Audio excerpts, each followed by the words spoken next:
Aditya Degree Colleges, leading companies low 10,000 plus placements with 13.5 lakhs highest package.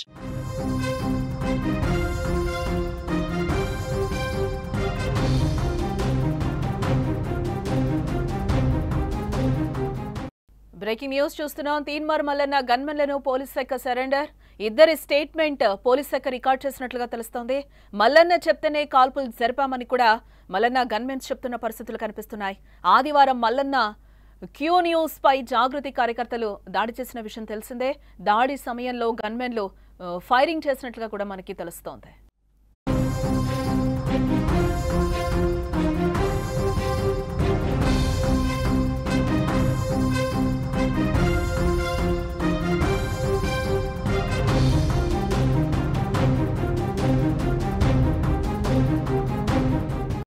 Q news office పై జాగృతి కార్యకర్తలు దాడి చేసిన సమయంలో గన్మెన్లు వ్యవహరించిన తీరుపై పోలీస్ శాఖ దృష్టి సారించింది. దాడి సమయంలో 5 రౌండ్లు కాల్పులు జరపడం పై విచారణ చేపట్టిన పోలీస్ శాఖ వారిద్దరిని వెనక్కి పిలిపించింది. ఇద్దరు గన్మెన్లను పోలీస్ శాఖ సరెండర్ చేసింది. ఇప్పటికే ఆ ఇద్దరి స్టేట్మెంట్ ని కూడా రికార్డ్ చేయగా తీన్మార్ మల్లన్న చెప్తేనే కాల్పులు జరిపామని కూడా గన్మెన్లు చెప్పినట్లుగా సమాచారం అయితే అందుతోంది. కవితపై అనుచిత వ్యాఖ్యలు చేశారని ఆగ్రహం వ్యక్తం చేశారు. ఆదివారం మల్లన్న క్యూ న్యూస్ ఆఫీస్ పై జాగృతి కార్యకర్తలు దాడికి దిగారు. ఫర్నిచర్ సహా ఇతర వస్తువుల్ని ధ్వంసం చేశారు. ఎమ్మెల్సీ మల్లన్నపై కూడా దాడికి ప్రయత్నించడంతో ఆయన గన్మెన్లు గాల్లోకి ఒక్కసారిగా కాల్పులు జరపడం జరిగింది. కవిత తనపై హత్యాయత్నం చేయించారని మల్లన్న ఓ పక్కన ఆరోపిస్తున్నాడు. తాను అన్నది తెలంగాణ సామెత మాత్రమేనని క్లారిటీ ఇచ్చే ప్రయత్నమైతే చేశాడు మల్లన్న. దాడులకు భయపడనన్న మల్లన్న బీసీలను కవిత అణచివేయాలని చూస్తున్నట్లుగా కూడా ఆయన ఆరోపించారు. కవితను రాష్ట్రంలో బీసీలు తిరగనివ్వారని హెచ్చరించారు. అయితే తీన్మార్ మల్లన్న తన వ్యాఖ్యలను సమర్థించుకోవడంపై ఎమ్మెల్సీ కవిత మండిపడ్డారు. ఆడబిడ్డను నోటికొచ్చినట్టు మాట్లాడి తెలంగాణ సామెత అన్నానంటే సహించేది లేదంటూ కూడా కవితకు ఇంత ఆగ్రహాన్ని వ్యక్తం చేశారు. మహిళలని కూడా చూడకుండా మల్లన్న హీనమైన మాటలు మాట్లాడారని, ఆడబిడ్డలు తలుచుకుంటే మల్లన్న బయట తిరగలేడని కూడా కవిత వార్నింగ్ ఇవ్వడం జరిగింది. ఇంత జరుగుతున్నా ప్రభుత్వం స్పందించలేదని, వెంటనే మల్లన్నను అరెస్టు చేయాలని, లేకపోతే మల్లన్నతో సీఎం మాట్లాడించినట్టు భావిస్తామన్నారు కవిత. సీఎం ఇంటి ఆడబిడ్డలకు న్యాయం, ఇతరులకు మరో న్యాయమా అని కవిత ప్రశ్నిస్తున్నారు. వీరిద్దరి వ్యవహారం ఇప్పుడు తెలంగాణ రాష్ట్ర రాజకీయాల్లో దుమారమే రేపుతోంది. దీనిపై కాంగ్రెస్ స్పందిస్తూ ఇద్దరు సంయమనం పాటించాలని కూడా కోరింది. అయితే బీఆర్ఎస్ నుంచి మాత్రం ఎటువంటి సౌండ్ రాకపోవడం ఇప్పుడు ఆసక్తికరంగా మారిందని చెప్పుకోవచ్చు.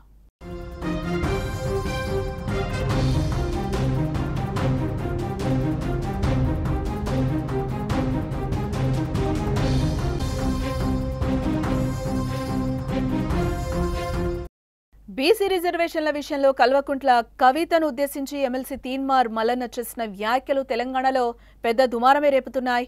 మల్లన్న వ్యాఖ్యలపై మండిపడ్డ తెలంగాణ జాగృతి కార్యకర్తలు ఆయన ఆఫీస్ పై కూడా దాడి చేయడం ప్రెజెంట్ ఉద్రిక్తతలకైతే దారితీసిందని చెప్పుకోవచ్చు. జాగృతి కార్యకర్తలు దాడి చేస్తున్న సమయంలో తీన్మార్ మల్లన్న గన్మెన్ గాల్లోకి కాల్పులు జరపడం మనకు తెలిసిందే. ఈ నేపథ్యంలో మల్లన్న ఇద్దరు గన్మెన్ల వ్యవహారంపై పోలీసులు ఫోకస్ పెట్టినట్లుగా కూడా మనకి తెలుస్తోంది. ఇద్దరు గన్మెన్లను పోలీస్ శాఖ సరెండర్ చేసింది. ఇద్దరి స్టేట్మెంట్లు కూడా రికార్డ్ చేస్తుంది పోలీస్ శాఖ. మల్లన్న చెప్తేనే కాల్పులు జరిపామని కూడా గన్మెన్లో పక్క చెప్తున్న పరిస్థితులు అయితే కనిపిస్తున్నాయి. అయితే ఎమ్మెల్సీ కవితపై అసభ్యకర వ్యాఖ్యలు చేశారంటూ కూడా తెలంగాణ జాగృతి కార్యకర్తలు తీన్మార్ మల్లన్నకు చెందిన క్యూ న్యూస్ కార్యాలయంపై దాడి చేశారు. ఫర్నిచర్ సహా ఇతర వస్తువుల్ని కూడా ధ్వంసం చేయడం జరిగింది. ఎమ్మెల్సీ మల్లన్నపై కూడా దాడికి ప్రయత్నించడంతో ఆయన గన్మెన్లు గాల్లోకి కాల్పులు జరపడం జరిగింది. ఈ ఎపిసోడ్లో అటు తీన్మార్ మల్లన్న, ఇటు కవిత ఎవరూ తగ్గడం లేదు. సై అంటే సై అంటున్నారు. కవిత తనపై హత్యాయత్నం చేయించారని మల్లన్న ఆరోపించారు. తాను అన్నది తెలంగాణ సామెత మాత్రమేనని, తన వ్యాఖ్యలపై తగ్గేది లేదు అంటూ కూడా ఎమ్మెల్సీ మల్లన్న చెప్తున్నాడు. బీసీల పార్టీ ప్రకటించడంతో కవిత తనపై దాడి చేయించారని, బీసీలను అణిచివేయాలని ప్రయత్నిస్తున్న కవితను రాష్ట్రంలో బీసీలు తిరగనివ్వరని మల్లన్న హెచ్చరించడం జరిగింది. అయితే తీన్మార్ మల్లన్న తన వ్యాఖ్యలను సమర్థించుకోవడంపై ఎమ్మెల్సీ కవిత కూడా ఒక పక్క నుంచి మండిపడుతున్న పరిస్థితులు కనిపిస్తున్నాయి. ఆడబిడ్డ నోటికొచ్చినట్లు మాట్లాడి తెలంగాణ సామెత అన్నావంటే సహించేది లేదన్నారు కవిత. మహిళని కూడా చూడకుండా మల్లన్న హీనమైన మాటలు మాట్లాడారని, ఆడబిడ్డలు తలుచుకుంటే మల్లన్న బయట తిరగలేడు అంటూ కూడా కవిత వార్నింగ్ ఇవ్వడం జరిగింది. ఇంత జరుగుతున్నా ప్రభుత్వం స్పందించలేదని, వెంటనే మల్లన్నను అరెస్టు చేయాలని, లేకపోతే మల్లన్నతో సీఎం మాట్లాడించినట్టు మేం భావిస్తామని కూడా కవిత అంటున్నారు. సీఎం ఇంటి బిడ్డలకో న్యాయం, ఇతరులకు మరో న్యాయమా అంటూ కూడా కవిత ఒకంత ఆగ్రహాన్ని వ్యక్తం చేస్తున్నారు.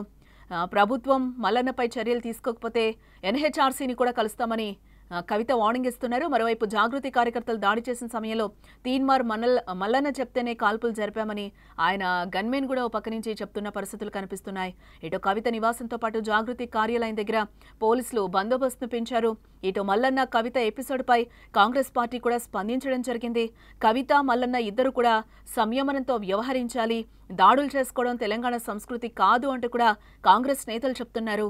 మాటల నుంచి దాడుల వరకు వెళ్లిన మల్లన్న కవిత ఎపిసోడ్ ప్రభుత్వం ఎలాంటి చర్యలు తీసుకుంటుందనేది కూడా ఇప్పుడు ఆసక్తికరంగా మారిందని చెప్పుకోవచ్చు.